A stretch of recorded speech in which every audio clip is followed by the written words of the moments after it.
പ്രിയപ്പെട്ടവരെ, ഗുണശ്ചിവിയുടെ നന്മ നിറഞ്ഞ മറിയം എന്നുള്ള വലിയ മരിയൻ തീർത്ഥാടനത്തിലേക്ക് എല്ലാവർക്കും ഹൃദയംഗമമായ സ്വാഗതം.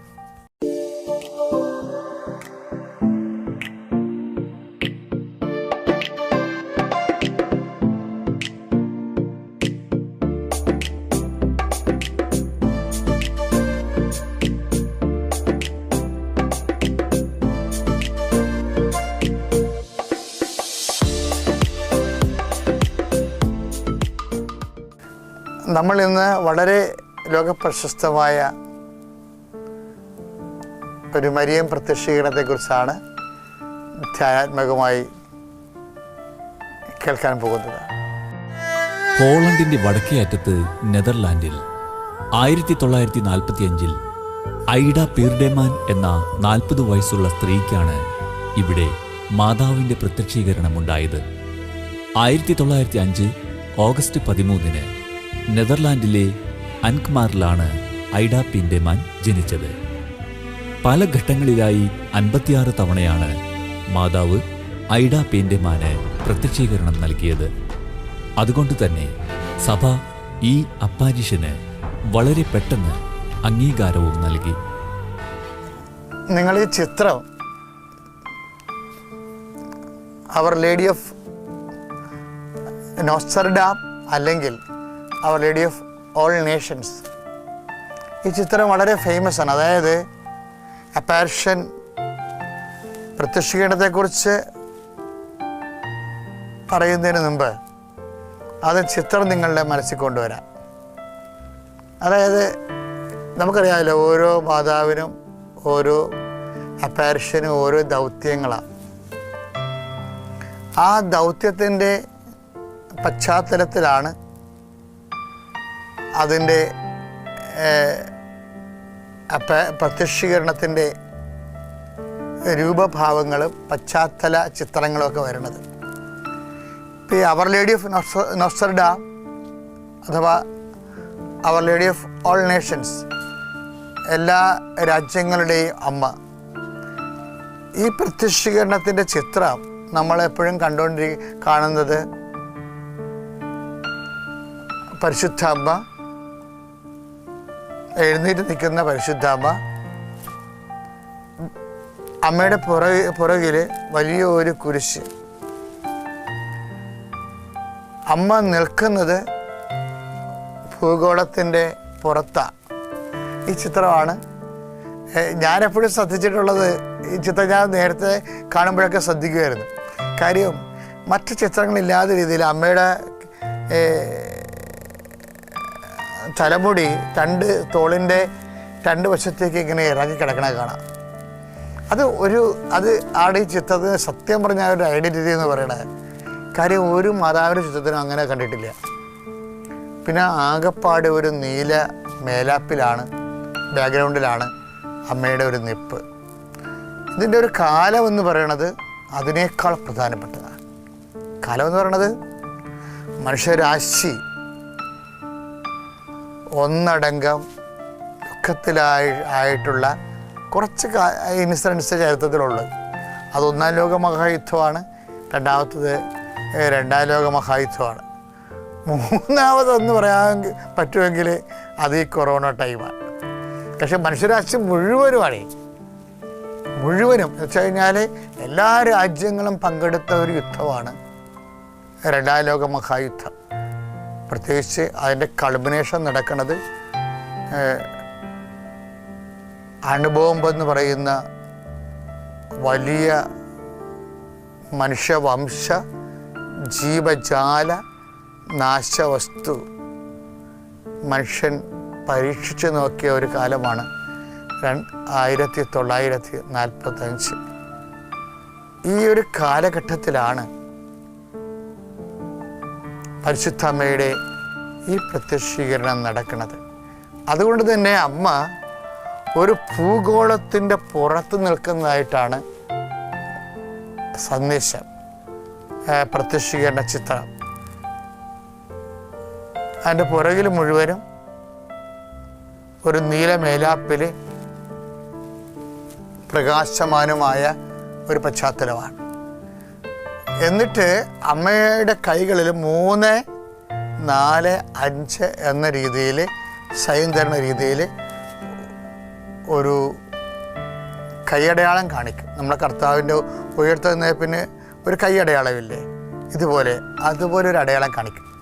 ഇത് സംഭവിക്കുന്നത് നോർത്തർഡാമിലാണ്, അതായത് നെതർലൻഡ് എന്ന് വെച്ചാൽ എക്സാക്റ്റായിട്ട് പറഞ്ഞാൽ ഹോളണ്ടിൻ്റെ വടക്കേ അറ്റത്ത്. ഇത് ഈ സ്ഥലത്ത് ഇത് അല്ലാതെ തന്നെ നോർത്തർഡാമിലെ കൂനൻ എന്ന് പറഞ്ഞ ഫ്രഞ്ച് നോവലിസ്റ്റ് വിക്ടർ ഹ്യൂഗോയ്ക്ക് ലോകപ്രശസ്തമായ ക്ലാസിക് എഴുതിയ സ്ഥലമാണത്. അത് കാത്തലിക് നോവലുകളിൽ വെച്ച് ഏറ്റവും വലിയ നോവലാണ് നമ്മുടെ നോർട്ടർഡാമിലെ കൂനൻ. അതുകൊണ്ട് തന്നെ ലോകപ്രശസ്തമായൊരു സ്ഥലമാണിത്, ആ നോവലിലൂടെ പ്രത്യേകിച്ച്. ഇപ്പോഴേ അതിനേക്കാൾ പ്രാധാന്യത്തോടു കൂടി നമുക്ക് പറയേണ്ടി വരുന്ന ഒരു വിഷയം 1945 നോർട്ടർഡാമിലെ ഈ അമ്മയുടെ പ്രത്യക്ഷീകരണമാണ്. അതായത് our lady of all Nations, എല്ലാ രാജ്യങ്ങളുടെയും അമ്മ. അത് ഒരു പക്ഷേ ഒരു പെക്യൂലിയർ പ്രത്യക്ഷീകരണമാണ്. എന്ന് വെച്ച് കഴിഞ്ഞാൽ എല്ലാ രാജ്യങ്ങളുടെയും അമ്മ എന്ന് പറയുമ്പോൾ രാജ്യങ്ങളുടെ മേൽ അധികാരമുള്ള അമ്മ എന്നതിൻ്റെ അർത്ഥം. ഇത് ഐഡ ഫീറ്റ്മാൻ എന്ന് പറഞ്ഞ ഒരു സഹോദരിക്കാണ്, അവരുടെ വീട്ടിലാണ് ഈ പ്രത്യക്ഷീകരണം നടക്കുന്നത്. അത് 1, 2 അല്ല, 56 തവണ. അതുകൊണ്ടാണ് സഭ ഇത് പെട്ടെന്ന് അംഗീകരിച്ചത്. അതായത് ഐഡ ഫീറ്റ്മാൻ എന്ന് പറയുന്ന ആ 40 വയസ്സുള്ള ഒരു സഹോദരി. ഇത് 40 എന്ന് പറയണതെന്ന് വെച്ചാൽ അവരുടെ ജന്മം 1905 അവർ ജനിക്കണത്. അപ്പം അവർ നല്ല കത്തോലിക്ക ജീവിതവും ജീവിതത്തിൽ ദൈവത്തോട് ജീവിത സങ്കടങ്ങൾ പറഞ്ഞുകൊണ്ടിരിക്കുന്ന ഒരു സമയമാണ്. കാര്യം വെച്ചാൽ ഹോളണ്ട് യുദ്ധത്തിലുണ്ട്, അതുപോലെ തന്നെ നെതർലൻഡ് യുദ്ധത്തിലുണ്ട്, പിന്നെ അവിടെയുള്ള എല്ലാ യൂറോപ്യൻ രാജ്യങ്ങളും 2 ചേരിയായി യുദ്ധത്തിലുണ്ട്. അപ്പോൾ ഒരു വംശനാശത്തിൻ്റെയും ലോകനാശത്തിൻ്റെയും വക്കിലാണ്. അപ്പോൾ ഇങ്ങനെ ഉള്ള കാര്യങ്ങളെക്കുറിച്ച് ആകുലപ്പെട്ട് വേദനിച്ച് പരസ്പരം അവരുടെ സഹോദരങ്ങളും കുടുംബങ്ങളുമായിട്ട് ഇങ്ങനെ ഇതെന്നും അവസാനിക്കും, യുദ്ധം ഇങ്ങനെ പോയാൽ ലോകം പെട്ടെന്ന് അവസാനിക്കുമല്ലോ, യുദ്ധത്തിലുണ്ടാകുന്ന പ്രശ്നങ്ങൾ എന്ന് പരിഹരിക്കപ്പെടും, എന്തുമാത്രം മനുഷ്യൻ മരിക്കുന്നു, എന്തുമാത്രം മനുഷ്യർ അംഗവിഹീനരാകുന്നു, ഇങ്ങനെയുള്ള യുദ്ധത്തെക്കുറിച്ചുള്ള ആകുലതകൾ. ഈ ആകുലതകൾ ദൈവത്തിരുസന്നിധിയിൽ ദൈവം തന്നെ ഈ വിഷയത്തിൽ ഇടപെട്ടാലേ ഇതിനൊരു സമാധാനം ഉണ്ടാകത്തുള്ളൂ എന്ന് ചിന്തിച്ചും പ്രാർത്ഥിച്ചും ചർച്ച ചെയ്തും കൊണ്ട് ഇരിക്കുന്ന സമയത്ത് ഇവരുടെ spiritual father, may be parish priest ആയിരിക്കും, ഫാദർ ഫ്രേ, ആകസ്മികമായി ഇവരുടെ വീട്ടിലോട്ട് വരുന്ന ഒരു സമയത്ത് തന്നെ ഇവിടെ അടുത്ത മുറിയിൽ, ആ മുറിയുടെ ഒരു കോർണറിൽ മുകളിൽ ഒരു വെളിച്ചം പ്രത്യക്ഷപ്പെടും, ഒരു നീല വെളിച്ചം. പിന്നീട് ഈ വെളിച്ചം പടർന്ന് ആ മുറി കാണാണ്ടാകും. അതാണ് ഈ പ്രത്യക്ഷീകരണത്തിൻ്റെ ആദ്യ പശ്ചാത്തലം. ആ മുറി കാണാണ്ടായിട്ട് നീല വെളിച്ചവും വെള്ള വെളിച്ചവും ആ വെളിച്ചം പ്രസരിച്ച് അവസാനം മുറി കാണാണ്ടാകും. അപ്പോഴ് വിഷനിലേക്ക് വരണതാണ് ഒരു സ്ത്രീ രൂപം. അപ്പോൾ ഇത് ഐഡ മാത്രമാണ് ഈ രൂപം കാണുന്നത്. അപ്പോൾ ഐഡ എന്തോ ഒരു പ്രാർത്ഥന ചൈതന്യമുള്ള ലേഡിയാണെന്ന് നമുക്ക് മനസ്സിലാവും. ആർ യു മേരി എന്ന് ചോദിക്കോ, അങ്ങ് മറിയമാണോ എന്ന് ചോദിക്കാം. ഉവ്വ, യെസ് എന്നാണ് മറുപടി പറയുന്നത്. അപ്പോഴിത് സ്പിരിച്വൽ ഫാദറിന് പറയും, ഞാൻ അമ്മയെ കണ്ടുകൊണ്ടിരിക്കുന്നു എന്ന് പറയും, അമ്മ എന്തോ സംസാരിക്കുന്നു എന്ന് പറയും. അപ്പോൾ സ്പിരിച്വൽ ഫാദറാണ് പറയണത്, ഫാദർ ഫ്രൈ ആണ് പറയണത്, അമ്മ പറയണതെല്ലാം നീ എഴുതിയെടുക്കാൻ പറയും. അന്ന് മുതൽ അങ്ങ് പ്രത്യക്ഷീകരണം ആരംഭിക്കുക. ഒരുപക്ഷെ ലോകോത്തരമായ ഒരു പ്രത്യക്ഷീകരണം. ഈ പ്രത്യക്ഷീകരണത്തിന്റെ പ്രത്യേകത മാതാവിന്റെ ഇരു കൈകളും തുറന്നു വച്ചിരിക്കുന്നതും മുടി ഇരുഭാഗത്തേക്ക് ഇട്ടിരിക്കുന്നതും കയ്യിൽ നിന്ന് പ്രകാശം ചിതറുന്നതുമായിരുന്നു.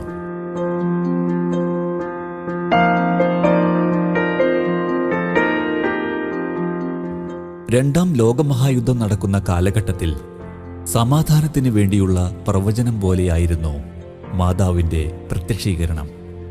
രണ്ടാം ലോകമഹായുദ്ധത്തിന്റെ മൂർധന്യത്തിൽ നിന്നും സമാധാനത്തിന്റെ അന്തരീക്ഷത്തിലേക്ക് ലോകം തിരിച്ചുവരുമെന്ന് മാതാവ് ഈ പ്രത്യക്ഷീകരണത്തിലൂടെ മുന്നറിയിപ്പ് നൽകുകയും ചെയ്തു. പ്രിയമുള്ളവരെ, എക്കാലത്തെയും മരിയ പാരിഷനിലെ എന്തുകൊണ്ടും സർവദേശീയമായ ഒരു വിഷയത്തെ അടിസ്ഥാനപ്പെടുത്തി, അഥവാ ഈ വിഷയം സർവദേശീയ പ്രസക്തമാക്കി തീർക്കുന്നത് അമ്മ 1945 ആദ്യ പ്രത്യക്ഷീകരണം മുതൽ 56 തവണ പ്രത്യക്ഷപ്പെട്ട 56ാമത്തെ അവസാന പ്രത്യക്ഷീകരണം നടന്നത് 1959. ഇതിലൂടെ ഐഡാ പീഡ്മാന് ഒത്തിരിയേറെ കാര്യങ്ങൾ, അതായത് നമുക്കറിയാമല്ലോ, എല്ലാ അപ്പാരിഷൻ്റെയും ഉദ്ദേശം അതാത് കാലത്തുള്ള ദൈവിക മനസ്സ്, അന്നന്ന് നടക്കുന്ന മനുഷ്യരാശിയുടെ ഭീഷണികൾക്കും ദുരന്തങ്ങൾക്കുമെതിരെ ദൈവ മനസ്സ് വെളിപ്പെടുത്തുക. അങ്ങനെ വെളിപ്പെടുത്തിയ ദൈവ മനസ്സിൻ്റെ പ്രത്യക്ഷീകരണങ്ങളിലെ ഏറ്റവും പ്രധാനപ്പെട്ടതാണ് അവർ ലേഡി ഓഫ് ഓൾ നേഷൻസ്. കാരണം ഈ പ്രത്യക്ഷീകരണത്തിൻ്റെ പ്രത്യേകത അമ്മയുടെ 2 കൈകളും ഇങ്ങനെ തുറന്ന് മനുഷ്യരാശിക്ക് അഭിമുഖമായിട്ട് കാണപ്പെടുന്നതാണ്. ശരിക്കും നമ്മൾ ഈ തുറന്ന കൈകളോടുകൂടിയുള്ള പ്രത്യക്ഷീകരണത്തിൻ്റെ അർത്ഥം നമുക്കറിയാം. കാര്യം ഇത് അവർ ലേഡി ഓഫ് ഗ്രേസാണ്. മനഗുണ മാതാവ് നമ്മൾ പറയും. മാതാവിൻ്റെ കൈകൾ ഇങ്ങനെ തുറന്ന് ആ കൈകളിൽ നിന്ന് പ്രകാശം വമിക്കുന്ന രീതിയിലാണ് നമ്മൾ മനഗുണ മാതാവിനെ കണ്ടിട്ടുള്ളത്, ചിത്രങ്ങൾ കണ്ടിട്ടുള്ളത്. ഏതാണ്ട് മനഗുണ മാതാവിൻ്റെ ചിത്രങ്ങളോട് അഥവാ അവർ ലേഡി ഓഫ് ഗ്രേസ്, അതാണ് ഈ മനഗുണ മാതാവ് എന്ന് പറയുന്നത്. പഴയ വാക്കാണ്. അത് വരപ്രസാദ മാതാവ് ആണ് അതിൻ്റെ അർത്ഥം. പുതിയ കാലത്താണെങ്കിൽ നമുക്ക് പറയാം വരപ്രസാദ മാതാവ്. അപ്പോൾ വരപ്രസാദ മാതാവിൻ്റെ കൈകൾ ഇങ്ങനെ വിരിഞ്ഞു നിൽക്കുന്നതായിട്ടും ആ കൈകളിൽ നിന്ന് ഉള്ള സ്കാറിൽ നിന്ന് പ്രകാശം ചീറ്റുന്നതായിട്ടുമാണ് വരപ്രസാദ മാതാവിനെ ചിത്രീകരിക്കപ്പെടുന്നത്. ഏതാണ്ട് അതേ സാധർമ്മ്യത്തോടുകൂടിയുള്ള സാരൂപ്യമുള്ള ഒരു ഫിഗറാണ് അവർ ലേഡി ഓഫ് നേഷൻസ്, എല്ലാ ദേശങ്ങളുടെയും മാതാവ് അഥവാ നോസ്ട്രഡാമിലെ അമ്മ. ഈ നോസ്ട്രഡാമിലെ അമ്മയുടെ കൈകളിൽ നിന്നും കതിരുകൾ ചിന്തുന്നുണ്ട്. കതിരുകൾ ചിന്തുമ്പോൾ 3 കതിരുകൾ പ്രത്യേകമായിട്ടാണ് ചിന്തുന്നത്. വ്യത്യസ്തമായിട്ട് നമുക്ക് കാണാവുന്ന രീതിയിൽ ദ ബീംസ് ഓഫ് ലൈറ്റ് വഴിയുടെ ഐഡൻറ്റിഫൈ ചെയ്യാൻ പറ്റുന്ന രീതിയിൽ വ്യക്തവും വ്യതിരിക്തവും എന്ന് പറയുന്ന രീതിയിൽ ആണ് ലൈറ്റുകൾ. അതുകൊണ്ട് ദൈവശാസ്ത്രജ്ഞന്മാർ പിൽക്കാലത്ത് ഇതിനെ പ്രാർത്ഥിച്ച് വ്യാഖ്യാനിച്ചിരിക്കുന്നത് ഗ്രേസ്, റിഡംപ്ഷൻ ആൻഡ് പീസ്. അതായത് പ്രാർത്ഥിക്കുന്ന ദൈവശാസ്ത്രജ്ഞന്മാർക്ക് ദൈവമനസ്സ് വ്യാഖ്യാനിക്കാൻ പറ്റും എന്താണത് കൊണ്ട് ഉദ്ദേശിക്കുന്നതെന്ന്. ഒരു റേസ്, 3 റേസല്ലേ കൈകളിൽ നിന്ന് കതിരുകളല്ലേ ചിന്തണത്. അതിൽ ഒരു കതിര് റേസ് ഗ്രേസാണ്, വരപ്രസാദം. രണ്ടാമത്തത് റിഡംപ്ഷൻ എന്ന് പറയുമ്പോൾ രക്ഷ, വീണ്ടെടുപ്പ്, കർത്താവിൻ്റെ ഈ ഭൂമിയിലെ ദൗത്യം.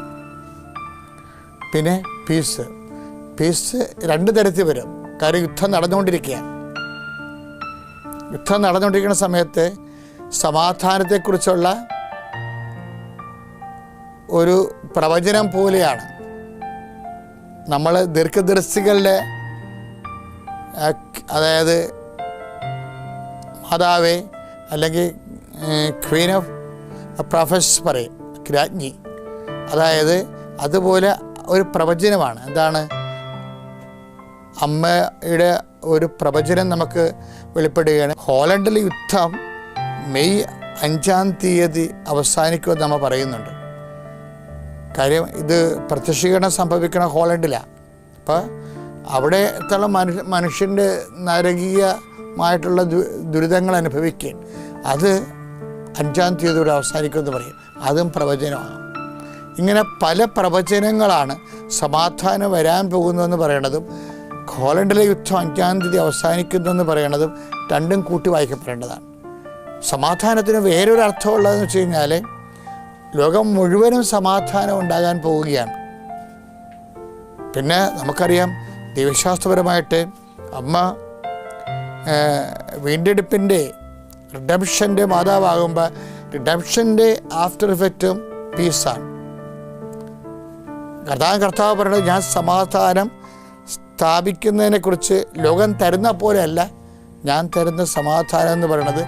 ഞാൻ തരുന്ന സമാധാനത്തെക്കുറിച്ച് ഈശോ പറയുന്നുണ്ട്.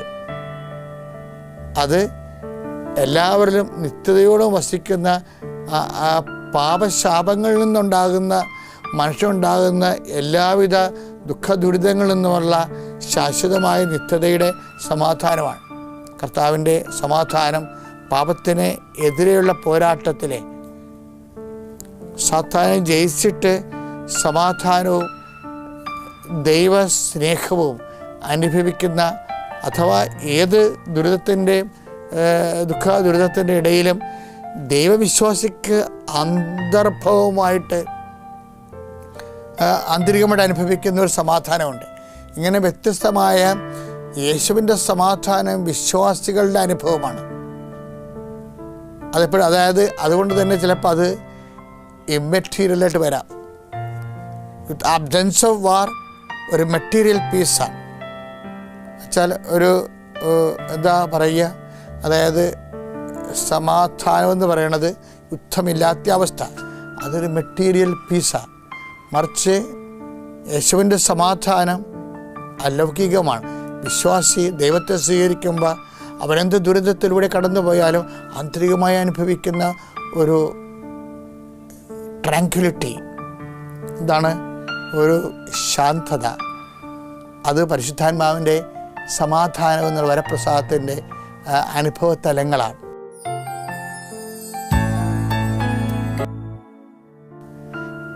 അമ്മ ഹോളി സ്പിരിറ്റിനെ കുറിച്ച് ഒത്തിരി സംസാരിക്കുന്ന ഒരു പ്രത്യക്ഷീകരണമാണിത്.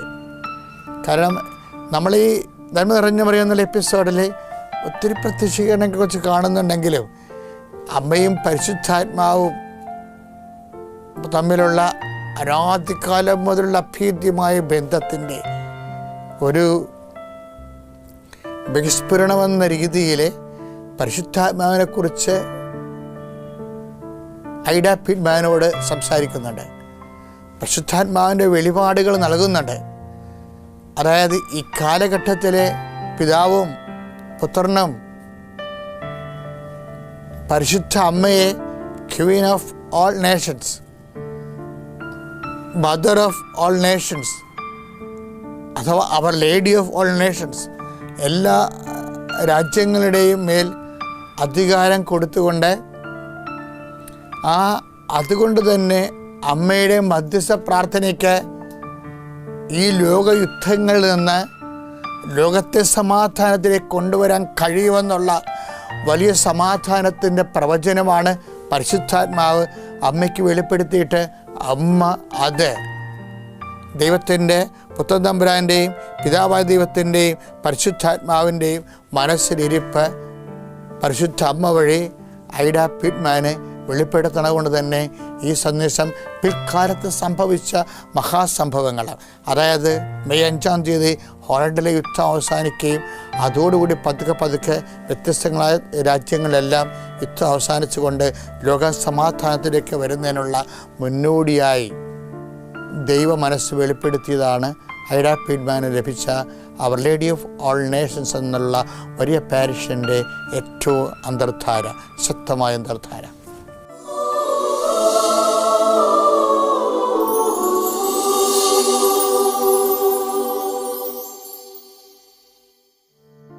അപ്പം വളരെ നമ്മൾ വലിയ ഒരു ലോകോത്തരമായ അപ്പാരിഷനാണ് ഇപ്പോൾ ധ്യാനാത്മകമായി ചർച്ച ചെയ്തുകൊണ്ടിരിക്കുന്നത്.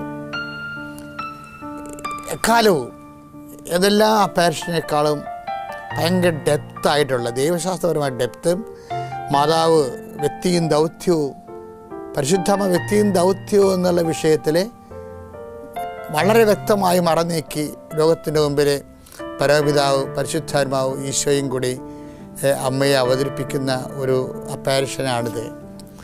അതായത് നമ്മുടെ 3 റേസ്. ഇതിൻ്റെ പ്രത്യേകത എന്താണെന്ന് വെച്ച് കഴിഞ്ഞാൽ ഇപ്പോൾ അമ്മയുടെ കൈകളിൽ നിന്ന് വരുന്ന 3 റേസുകളല്ലേ, ആ റേസിനെക്കുറിച്ച് അമ്മ തന്നെ ഐഡ പീഡ്മാനോട് പറയുന്നുണ്ട്. അതായത് അമ്മ ഒരേ സമയം തന്നെ കോർ ഡ്രംസ്, അതായത് സഹരക്ഷക, പിന്നെ അതുപോലെ തന്നെ അതായത് ഇപ്പം ഞാൻ അമലോത്ഭവയാന്ന് പറയുന്ന പോലെയുള്ള അപ്പാരിഷൻ്റെ മാനിഫെസ്റ്റേഷനാണ്. അതായത് കോർ ഡംഡ്രിക്സ്, അതായത് അമ്മ സഹരക്ഷകയാണ്, പിന്നെ അമ്മ മീഡിയാട്രിക്സ്, അമ്മ അഡ്വക്കേറ്റ്. ഇത് 3 ഒരുപോലെ വെളിപ്പെടുകയാണ്. നമുക്ക് ലുത്തീനിയായാലും അതുപോലെ തന്നെ സഭയുടെ ഡോക്യുമായാലും ഒക്കെ അമ്മ മീഡിയാട്രിക്സാണ്, മധ്യസ്ഥയാണ്. അതേസമയം തന്നെ അമ്മ അഡ്വക്കേറ്റാണ്. പക്ഷേ കോർ ഡംഡ്രിക്സ് ഭയങ്കരമായ ദൈവശാസ്ത്ര ചർച്ചയ്ക്ക് എക്കാലവും ഇങ്ങനെ ഇളക്കി മറിച്ചിട്ടുള്ള സംഭവമാണ്. അമ്മ പറഞ്ഞിട്ടുണ്ട് 5ാമത്തെ ഡോഗ്മയായിട്ട് കോർ ഡംഡ്രിക്സ് വരുമെന്ന്, സഹരക്ഷക. കാരണം കുരിശിൻ്റെ ചുവട്ട് തൊട്ട് വചനത്തെ സ്വീകരിക്കുന്നത് തൊട്ട് വചനത്തെ ലോകത്തിന് നൽകുന്നത് മുതൽ വചനത്തെ മാംസമായി യേശുക്രിസ്തുവിനെ പരിഹാരം ചെയ്യുന്നത്, ലോകത്തെ വീണ്ടെടുക്കുന്ന മുതൽ അമ്മയാണ് ഏറ്റവും വലിയ സഹയാത്രിക. ഏറ്റവും അവസാനമായി ഇതിൻ്റെ പ്രാധാന്യം എന്ന് പറയുന്നത് ഇത് സംഭവിക്കണം മാർച്ച് 25-ാം തീയതിയാണ്. 1945 മാർച്ച് 25-ാം തീയതിക്കുള്ള മാർച്ച് 25 പ്രത്യേകത എന്ന് പറയുന്നത് അത് ഒരേ സമയം തന്നെ യേശു രാജകീയമായി രാജാതിരാജനായി ജെറുസലേമിലേക്ക് പ്രവേശിക്കുന്ന ഓശാന തിരുനാൾ ദിവസം. അതിനേക്കാൾ പ്രാധാന്യം എന്താണ്? അമ്മയ്ക്ക് മാലാഖ പ്രത്യക്ഷപ്പെട്ടുകൊണ്ട് കൃപ നിറഞ്ഞവളെ സ്വസ്തി എന്ന് പറഞ്ഞുകൊണ്ട്, കർത്താവ് നിന്നോടുകൂടെ എന്ന് പറഞ്ഞുകൊണ്ട്, നീ ഒരു പുത്രനും ഗർഭം ധരിക്കും, അവൻ ഈശോ എന്ന് പേരിടണമെന്ന് പറഞ്ഞുകൊണ്ട് അവൻ ലോകത്തിൻ്റെ പാപങ്ങൾക്ക് വേണ്ടി പരിഹാരം ചെയ്യുമെന്ന് പറയുന്ന മംഗളവാർത്ത. അതാണ് കോർ റിഡംപ്ഷൻ്റെ ആന്തരികത എന്ന് പറയുന്നത്. അതായത് our lady of Notre Dame or our lady of all nations. അതായത് എനിക്കിത് പറയുമ്പോൾ തന്നെ ഒരു അഭിഷേകം ആന്തരികമായി തോന്നുന്നുണ്ട്. നിങ്ങൾക്കും അങ്ങനെ തോന്നുന്നുണ്ടെന്ന് ഞാൻ കരുതുന്നു. ലോകത്തെ മാറ്റിമറിക്കാൻ സാധ്യതയുള്ള ഒരു എപ്പിസോഡാണ് നമ്മൾ കേട്ടുകൊണ്ടിരുന്നത്. അത് പ്രാർത്ഥനാപൂർവ്വം ശ്രമിച്ചുകൊണ്ടിരുന്നത്, ദർശിച്ചുകൊണ്ടിരുന്ന എല്ലാവരെയും അമ്മയുടെ പ്രതിഷ്ഠിത അമ്മ ദേവമാതാവ് അനുഗ്രഹിക്കട്ടെ എന്ന് ഹൃദയംഗമായി പ്രാർത്ഥിക്കുന്നു.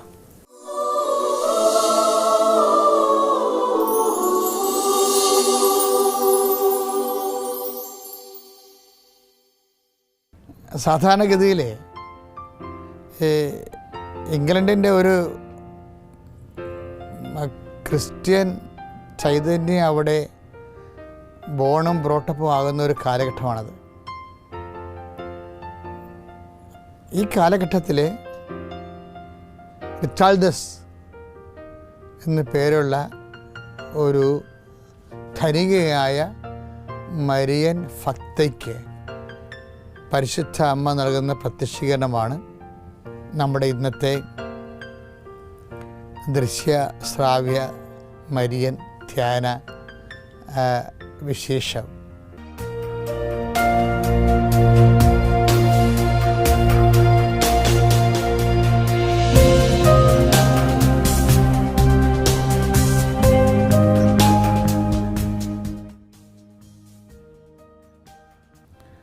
ഈ അപ്പാരിഷൻ്റെ ചിത്രങ്ങൾ നമുക്ക് ലഭിക്കുന്നത് അമ്മ കസേരയിൽ ഇരിക്കുന്ന രീതിയിലാണ്. ഉണ്ണീശോനെ കൈ പിടിച്ചുകൊണ്ടിരിക്കുന്ന, അതേസമയം തന്നെ ഇരിക്കുന്ന അമ്മ കാല് ചവിട്ടിയിരിക്കുന്നത് ഒരു ഡ്രാഗണയാണ്, വേളി. അപ്പോൾ അത് പിശാസിൻ്റെ ഒരു പ്രതീകമാണ്. അമ്മയുടെ ശിരസ്സിൽ ഒരു കിരീടമുണ്ട്, സാക്സൺ കിരീടം എന്ന് പറയും. കാര്യം ഇംഗ്ലീഷുകാർ ആംഗ്ലോ സാക്സൺ വർഗമാണ്. അപ്പം അവരുടെ വംശീയ രാജ്ഞിയായിട്ടാണ് പൈശാചിക തിന്മകളെ അതിജീവിച്ചുകൊണ്ട് അതിനെ അടിപ്പെടുത്തിക്കൊണ്ടുള്ള ഒരു തിന്മയുടെ മേൽ വിജയം പ്രാപിച്ച ദൈവ ചൈതന്യമായിട്ടാണ് ഈ ആംഗ്ലോ സാക്സൺ വർഗം അക്കാലങ്ങളിൽ, അവരാണ് പിന്നീട് ഇംഗ്ലീഷുകാരായി മാറുന്നത്.